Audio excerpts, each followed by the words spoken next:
listeners, and welcome to episode 79 of the Nigerian Football Weekly podcast with me, your host, Olu Oke. And today, I'll be coming in with a quick one, but just to review our two international friendly games against Ghana and Mali. And then I'll be touching on the weekend games to look out for involving the Nigerian footballers. So short and sharp, without any further ado, let's get into it. So the Nigerian national team played their first two games since the AFCON ended, where we finished runners-up, as we all know. We played against Ghana on Friday. Both games played in Morocco. And we played Mali last night on Tuesday, March 26th. The first game on Friday, we beat Ghana 2-1. Courtesy of goals from Cyril Dessers from the penalty spot and Ademola Lookman in 84th minute. Jordan Ayew scored a late consolation penalty for Ghana. Although Ghana did get a red card, Jerome Opoku in the 56th minute. And then yesterday, we lost 2-0 to Mali, 2-0. El Bilal Traore scored the first goal, and then Kamari Doumbia scored the clincher in 87th minute.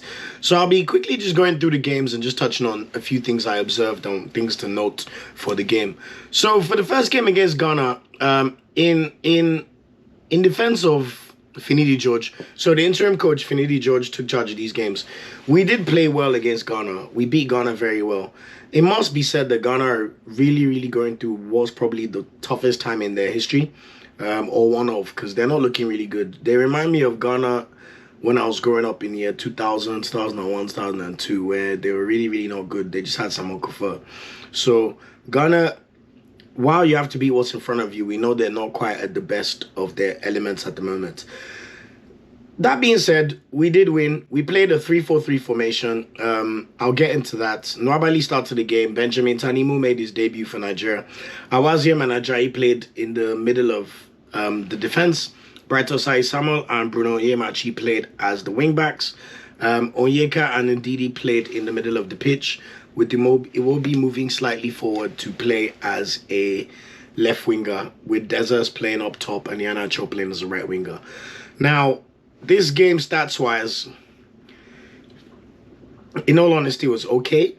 Like, we did dominate. We had 6 shots on target, 6 shots off target, 12 shots in total to Ghana's 8. And this game, I can't complain too much because we played really well. We got an early penalty, which helped us for sure. Dessers scored the goal from there. It was a bit of a shame to see Lookman not start. I thought we were the better team in general. Lookman scored a very good goal, and it was good to see Iwobi up top in the pitch. So Iwobi was almost playing like a 10, and that's what led to the goal, because there was a cutback, and Iwobi just laid the ball off for Lookman, who put the ball into the net with a great finish. To be honest, we should have made it 3-0 before Ghana scored their one consolation penalty. I can't remember who gave the pen away. It was really poor. It was Osai Samuel. Yeah, Osai Samuel. Not his best moment. Maybe he was still reeling from the fighting he had to do in Turkey. But I thought, in general, no real complaints. I mean, I did have complaints about the team, but when you win, you keep quiet. So, someone like Awaziem, I'll get into it. Anyway, for the second game against Mali, which was yesterday, you wanted to see some more invention from Finidi George, and yet again he's stuck with the back three. I don't understand why. So Calvin Bassey and Franco Eka left the camp, which is very normal with these friendly games in March. A lot of club sides, their players pull out if they have minor niggles or injuries, so that they could be fit for the run-in for their respective club sides. So without Onyeka and Bassey, who we know have turned into like linchpins of the national side, we saw Omeru come in. Omeru, Awaziem and Ajayi played in a back three. Jamilu Collins played at left wing back. Bright Osai Samuel played at right wing back. With Onyeka coming in to start, which was nice to see for a change. Moses Simon started the game, but he got injured. We've now got reports from Nons that he did suffer a broken fibula. So I think it's his ankle, which is really sad. So he'll probably be out for the rest of the season. So very unfortunate for Moses Simon. Yesterday, we played crap. We were absolutely rubbish. Absolutely awful. In the whole game, we had 3 shots, none on target. Mali, on the other hand, 7 shots, 3 on target. So, just far more dangerous. Like, we were really rubbish. I have to be blunt. I mean, we had corners, did nothing from them. 12 free kicks, did nothing from them. Iheanacho was really, really bad at taking free kicks. There was no cohesion defensively or offensively. If you see the goals Mali scored, guys, I know I mentioned Awaziem. The first goal, Nigeria tried to play the ball out the back. Awaziem tries to attempt a cross-field pass. Nobody's passed the ball to him. He's just outside the penalty box to the right. Pass the ball to the right wing back to your right. But what does Awaziem try to do? He's being pressured. And he tries to use his weak foot, his left foot, to kick a diagonal crossfield to go to the left wing back. Instead, he mishits the shot, the cross. It goes directly into the penalty box area. And El Bilal Traore literally can't believe the gift. He just chests the ball and puts the ball in the net. Really, really disgraceful football from Awaziem. And that will get me into what I wanted to talk about regarding some of these players playing for Nigeria. The second goal, if you see what this Doumbia brother did to Kenneth Omero, he absolutely ran past Omero like Omero was 50 years old. It was really, really bad. Yes, I want to touch on the fact that I don't think the NFF gave them the best preparation. You know, when you think about Finidi George being interim manager, announced 4 days before the Ghana game. I don't think he had any coaches. I don't think there was a goalkeeping coach, tactical setup, all of that. It was clearly missing because we didn't play like we have tactics, to be honest. Then you're playing a FIFA friendly. There's barely any fans in the stadium. It's unbelievably difficult to watch the game. And out of every single Nike team that's sponsored by Nike, national team, guess the only country that did not launch their new kits this international break? Nigeria. Why? Why must our own be different? If we want to come here and be talking about, oh, we deserve to be in the same books as the big boys. Bro, what do the big boys always have? Names on jerseys. A national stadium everybody could play in. Social media is on point. The stadium is always full because people are willing to support and go. Organize the friendlies in the right places. I mean, like, I just don't get it. Struggling to get broadcast partners, struggling to fill the stadiums is just awful. To find a stream for this game, if you see the headache, and you think these things are rocket science, but it's not. I watched Algeria play against South Africa yesterday in a world-class stadium in Algeria. All the players had their names on the back of their shirts. Fantastic pitch. Saw the same thing in Cote d'Ivoire during the World Cup. I mean, the AFCON. We've seen Senegal Stadium. We've seen Morocco Stadium. Why is Nigeria's zone always the difference? And of course, nobody's going to talk about it or carry it because you haven't done the right job of marketing the product, marketing the games. Who are you going to play? You go to play in Marrakesh. Yes, you could say maybe it's easier where you could find a stadium to play. But there's no tickets sold. The stadium is empty. It doesn't even feel like a friendly. Is it COVID? What's going on?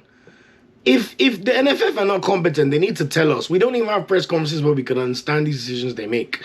If you want to play friendly games, play them in Europe. If you're not going to do it in Nigeria and invite fans, play it in England. I watched Spain play Colombia at London Stadium a few days ago. Filled to the brim with Colombians. Do you know how many Nigerians are in this UK? We will go to the stadium to watch the national team. Do these things correctly. I don't get what's happening. Yes, you could say, oh, they were initially planning to play Argentina and they fell through. But why did they fall through? Because of NFF officials and visas. Like, what the hell are we talking about? We should be maximizing the impact of what we did at AFCON. You know, there's mitigate circumstances in terms of the team and selection and stuff like that, which I understand. But for Finidi George, who was under Pesero, to come here, get the opportunity to show what local coaches could do, see how they could perform, and maybe just clamor for that job. What does he do? He plays 3 at the back in friendly games. Like Nigeria's some weak team. Every team that plays 3 defenders at the back is because they don't trust a 4 at the back system with 2 center backs. I'm sorry, Nigeria is a better team on paper than both Ghana and Mali. Stop with this 3 at the back rubbish, man. It's so jarring. Like, we can't even put together a comprehensive attacking plan. We can't even let them, the way Wenger would allow Arsenal, just run riot and do what they want to do. We don't even give them the opportunity to do that because we've set them up so terribly. I don't get it. How can you play Mali and have no shot on target? Like, it's just a big, big problem. And then the manager's trying to talk about it's a friendly. I watched him give an interview to Modo Victor. Shout out to Modo Victor. Finidi George is saying, oh, I'm very happy. Yes, if you take away the 2 goals, I'm happy with the game. Brother, it's like saying, oh, I'm really happy with the meal, but there was no rice. Just stew. Take away the rice. What do you mean, take away the goals? That's the aim of football. And Finidi George played football for the most successful Nigerian team in our history. So it's like, oh, I'm happy. What's there to be happy about, you mother? Oh my God, they made me so angry, bro. Ugh. I understand mitigated circumstances, but it's such crap. And then when they go hire a foreign manager now, they'll be clamoring, oh, they don't give local managers an opportunity. What's that rubbish? Why is Iheanacho playing on the wing?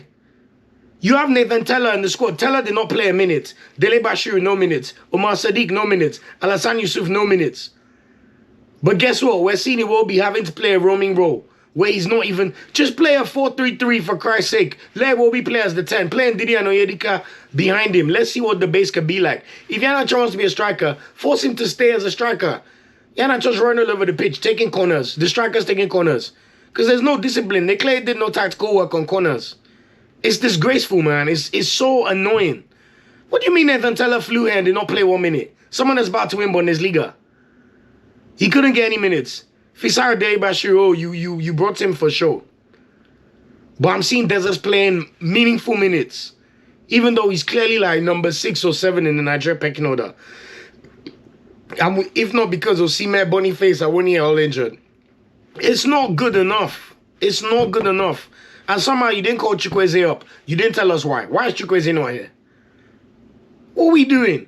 Jamilu Collins is playing for Nigeria. Jamilu Collins is such a bad footballer. I'm sure he doesn't even start for Cardiff in the Championship in England. Starting games for the Super Eagles after he didn't go to AFCON. Onyemachi's not any better anyway. These Boavista boys, Awaziem before coming to international friendly lost 5-1 to Sporting Lisbon. Awaziem has no business in the national team. He's not good enough. Yes, Bassi and Ekong will be our starting centre-back pairing. But he's not better than Osho and Luton. We know he couldn't come. Akpoguma keeps being first now. We don't know why. Torunariga declared for Nigeria last year. We still don't see him play. Igor Ugbo for Slavia Prague's doing really well. Still won't get a call-up. But guess what? I have to watch Awaziem, Omero, and Semi Ajayi, who can't reclaim his place in West Brom's team in the Championship. And is very, very bad on the ball. Play for Nigeria. What are we doing here? Do you know how many mistakes Ajayi makes in every game just by kicking the ball to the opponent by accident? It's not good enough. And they don't explain these things to us. We don't know why. Everybody else, New Jersey except Nigeria, no name on the kids. Then yeah, we're saying, oh, why did they choose England? Even me, that I want everyone to choose Nigeria. Bro, look at every time England play a game. Have you seen the PR? Have you seen the social media? They give them a cap for every appearance. Your name is on the kit. May no player of the match. His face is everywhere. It's simple stuff, man. Like, it's so annoying. It's so annoying. Okoye is not in the team. What are we doing? Now, our next games, we have World Cup qualifiers against Bafana and, is it Benin? Benin Republic. Yeah, Benin against Grenoro in June. South Africa at home, Benin away. And those are our last games for this year until there's international friendlies later in the year. But are we ready? Have we seen anything that shows us that this team is prepared for those games? They're probably going to hire another manager because Finidi is definitely not good enough from what we've seen. If he's too scared to even just switch things up for a friendly game against Mali and we play that rubbish, nah, man, that was really, really bad. So Finidi's done. We need to see an attacking verb in this team. Like, enough is enough. We have enough players. Yes, I wish Eze played for Nigeria, Lise, but Iwobi's one of the most creative players in the Prem. Play him in the right position. Let him feed these guys. Iheanacho's not in form. He doesn't start for Leicester in the Championship. Take him off. Ndidi looks missing. Ndidi is missing, bro. You could tell his fitness not up to scratch. Oh, my God. We miss Osimhen so much. Anyway, thank God the next few games are World Cup qualifiers, so there'll be no excuses, and hopefully Osimhen and co would have figured out their future. Even Awoniyi, someone like Awoniyi, it's a shame he keeps getting injured when Nigeria play because it's not good enough. We're still seeing big problems in midfield, you know, because you're not playing a midfield three. Play them in the right position. Let's see what can happen. I can't believe Teller, Yusuf, Omar Sadiq, Dele Bashiru did not play 1 minute. But I watched Cyril Desas play this international break. I'm not necessarily Omar Sadiq's biggest fan, but he is much better than Cyril Desas. I guarantee you that. So, anyway, typical scenes we see in Nigeria. So, what's there to look out for? We will eventually launch our new kit soon. We'll see what happens there. A new manager will be hired for sure because it definitely will not be Finidi George. So let's see what happens. And then we need to see how the national team retool before these crucial World Cup qualifiers in June. So that's it in terms of Nigerian national team. Not our finest moment. Apologies for the rant, but it's so frustrating. You go forward, take two steps forward, 5 steps back. Every time, Nigeria, always, you know. And then I have to deal with my Arsenal group chat where there's Nigerians who don't even want to watch Nigeria. You even have some of them being cheeky saying, get the fuck out of here, it's Nigeria playing. Can you imagine? National team. People that are not from any other country but Nigeria, but they'll rather watch England versus Belgium or England versus Brazil and think they're saying big things because Nigeria is not living up to the acclaim or what should be normal. It's really, really frustrating. But anyway, I digress. Anyway, just to round up the podcast, I just want to touch on the games involving national team players over the coming days. Today is Wednesday, 27th of March. Hope everyone's looking forward to the Easter bank holiday. Premier League, let's see if Taiwo Awoniyi and Ola Aina are back. They were injured before the international break, but they play Crystal Palace at home on Saturday. So let's see. Alex Iwobi will be back in action for Fulham on Saturday away at Sheffield United. Let's see if Kevin Bassey is fit enough to play that one. And then let's see if Frank Onyeka recovers sufficiently to play for Brentford against Manchester United on Saturday. And then Gabriel Osho, let's say, why did I say Gabriel like he's Brazilian? Gabriel Osho. He's playing Tottenham away on Saturday, so let's see if he will recover sufficiently for those games. The other games taking place in the Premier League, Newcastle and West Ham with the early kickoff game at 12:30. Chelsea play Burnley in 1 and 3 p.m. kickoffs as well. We also see Bournemouth play Everton in 3 p.m. kickoff. And then in the late Saturday night kickoff, we will see Aston Villa play Wolves in the derby. And then Brentford play Manchester United in 8 p.m. kickoff on Saturday, so be wary of that. And then on Sunday, the big one, the title challengers. Liverpool hosts Brighton at Anfield, and then Manchester City versus Arsenal at the Etihad. We will be there. And God help everybody if Arsenal win, because I will not shut up. But yeah, that's it for the Premier League. In the Championship, Ndidi and Iheanacho are in action against Bristol away on Friday. So Friday night on Easter Friday. Joe Aribo plays against Middlesbrough at home on Friday, so let's see if he plays. Shemi Ajayi, Millwall away on Friday. The reason why all these championship games are playing on Fridays, there's a tradition in England where the championship teams all play on Easter Friday, and then they play again, I believe, on the Monday. So that's why you see all the championship players have games on Friday. Emmanuel Dennis and Tom Dele Bashiru play against Leeds United at home on Friday too, and then Jamilu Collins against Sunderland at home on Friday, but he will likely be on the bench. In Serie A, we see Victor Osimhen go up against Ademola Lookman. Napoli at the home side, so we'll see Napoli play Atalanta at home on Saturday. Samuel Chukwueze back in action. I'm really looking forward to seeing how he gets on for AC Milan awaits Fiorentina on Saturday. Ebenezer Akinsamiro, we know minimal minutes, but we're just watching to see. Maybe by the time Inter Milan wrap up the title, which should be like 2 or 3 games, we'll see Akinsamiro get a lot more minutes. But they play Empoli at home on Monday. Maduka Okoye and Isaac's successor in action for Udinese against Sassuolo away on Monday as well. And then let's see if Tarnebohi recovers from his injury for Empoli to play against Inter away on Monday. David Okereke is in action for Torino against Monza at home on Saturday. And then rounding off the Serie A boys, we've got Simino Anko and Chukwuemeka Ekwemesi in action against Bologna on Monday. Moving on to the Bundesliga, we know that there's great news. Victor Boniface is back in full training, and we'll see Nathan Teller back in action. He probably won't start, but they are literally romping to the title, 10-point lead. You know, I think there's about 7 games left or 8 games left in the Bundesliga. They play Hoffenheim on Saturday, so we'll see Kevin Akpoguma in action for Hoffenheim away against the league leaders, Bayer Leverkusen. Moving on to La Liga, Omar Sadiq will be back in action on Sunday. They play away against Alaves, so Real Sociedad, let's see how they could do. They're currently 6th in La Liga. It's likely that Spain may get an additional spot in the Champions League, so if they can finish 5th, that would be really, really good for them, but let's see. And then moving on to League One, oh my God, I just realized Terra Murphy was not even called up, and I had to watch Cyril Dessers play those minutes. Anyway, Terry Murphy's in action against Nantes at home on Sunday, so let's see what happens there. And then, as we said, Moses Simon is injured for the rest of the season, so he will not be playing against Nice away on Sunday. Gift Urban's Lyon, they will be in action against Reims on Saturday. Let's see if Gift Urban could finally score his first League One goal. It's been a tough time for him, but someone like that is who I'd have liked to have seen called up if he was playing well, but understandably he wasn't. Akko Adams, striker for Montpellier, still one of the top 10 goal scorers in League One. Montpellier play Le Havre away on Sunday. Akko Adams is a better striker than Cyril Dessers. I'm sorry. So he wasn't even called up. So let's see. And then finally, Innocent Bonke's Lorient are in action against Brest at home on Sunday. Innocent Bonke is carrying an injury for a while. So let's see if he could get back into the good books of the team. We say we don't have midfielders, but Innocent Bonke doesn't get called up either. So what are we doing? Anyway, moving on to the Portuguese League, Sanusi out for the season, as we already know. The Boa Vista boys, Onyemachi and Awaziem, are in action against Real Ave at home on Saturday. And then we'll see Kelechi Nwakali in action against Benfica away on Friday, which will be a very, very, very tough game for him. Moving on to Belgium, Raphaël Hedeka's Club Brugge, they're now in the championship round. Club Brugge play against Cercle Brugge away on Monday. And then we see our Royal Antwerp boys, Alassane Youssouf, Chidera Ajike, and Victor Udo. Thanks for reminding me. Why was Chidera Ajike not called up? I would have called up Chidera Ajike. But you know what? It's Nigeria, so they never explain these things to us. Anyway, they're also in action in championship round. They play Anderlecht away on Saturday. And then the Genk boys, Tolu Arokodare and Irasoro, they're in action for Genk in the championship round. Their next game is Union Saint-Gilloise at home on Monday. Tolu Arokodare is a striker who I'm also convinced is probably better than Dessers, but let me not take the piss too much.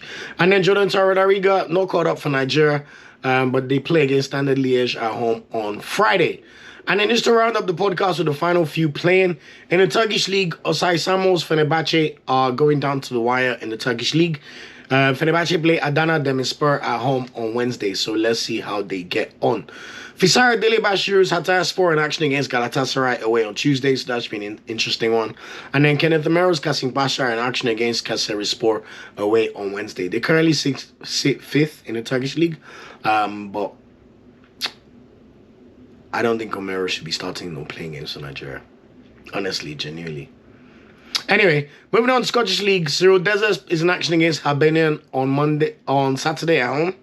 And then in the South Africa League, we will see Stanley Nwabali's Chippa United play against Polokwane City at home on Saturday. And then Olisa Nda's Orlando Pirates will play against Sekune United away on Saturday. Just for the people that were getting angry about Osho being called up, I would put Osho and Nda ahead of people like Awaziem and Omero for sure. Even Ajayi, to be honest, just based on the profiles.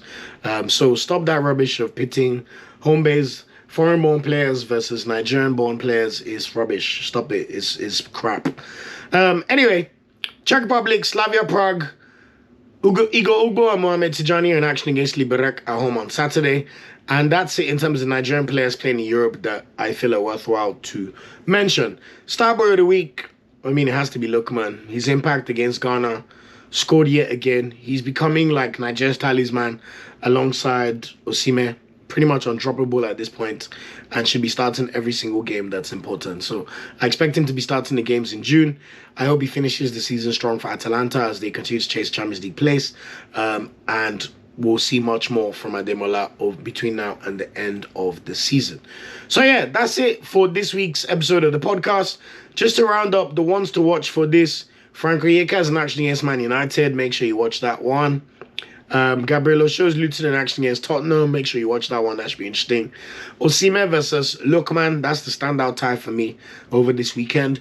And then also Boniface, who's not playing, but Teller versus Akpoguma, Leverkusen versus Hoffenheim. And if somebody knows, please comment and let me know. Why is Akpoguma being frozen out? He is a better defender than a lot of these guys. But yeah, thanks for rocking with me. I know I said it would be short, but slightly longer than I intended. But that's it for this episode of the podcast. Thanks again for rocking with me. Please remember to follow us on all our social media channels. Our YouTube is Nigeria Football Weekly. On every social media platform, we are Nigeria Football Weekly, except on Twitter or X, which we are NFW Pod. NFWPOD. Appreciate every single listener, and I'll be back next week to round up the games with our players taking place over the weekend. Peace out, And last, we go again. It's more the competitive internationals that matter. My main worry is that losing may affect our rank, but at the moment we're 28th, so no shaking. Nothing goes shele. Have a good week, guys, and take care. Bye. Thanks for watching this video. Please like, share, subscribe, and click the bell to get a notification whenever we drop a video. You can also find our social media channels listed below.